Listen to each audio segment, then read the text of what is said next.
Sa British Columbia, isang memorial ang isinagawa para sa isang kababayang truck driver na pumanaw. Matapos pong masangkot sa isang head-on collision, isang taon na ang nakararaan. Ang pag-alala sa kanya ng kanyang pamilya at ng komunidad sa report na ito.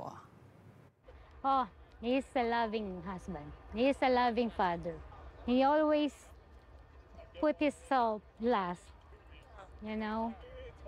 He always making sure everything's provided for the family.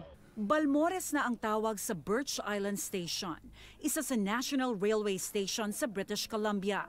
Pag-alala sa 36-year-old na si Jover Balmores, empleyado ng CN Rail sa Kamloops na sumakabilang buhay isang taon na ang nakararaan matapos masangkot sa head-on collision sa Highway 5.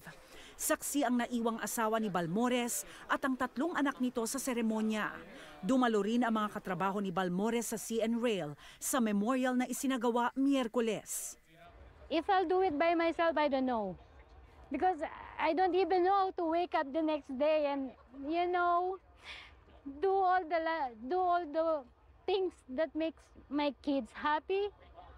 Acting, being daddy, being mommy, it's really hard. But because of them, yeah, it's really a big support, big love. It's a really big help.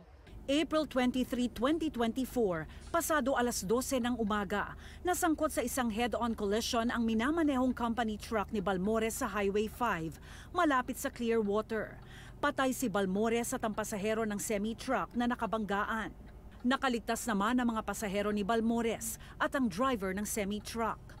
Matagal nang panawagan na ayusin ang kalsada sa pagitan ng Kamloops at Clearwater sa 50 kilometrong haba ng Highway 5. Noong 2023, 15 katao ang patay dahil sa aksidente roon.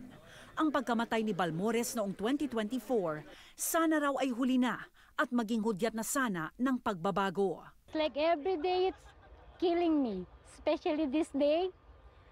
It's not an easy day. I need to focus for my kids. I need to set aside myself to grieve, you know.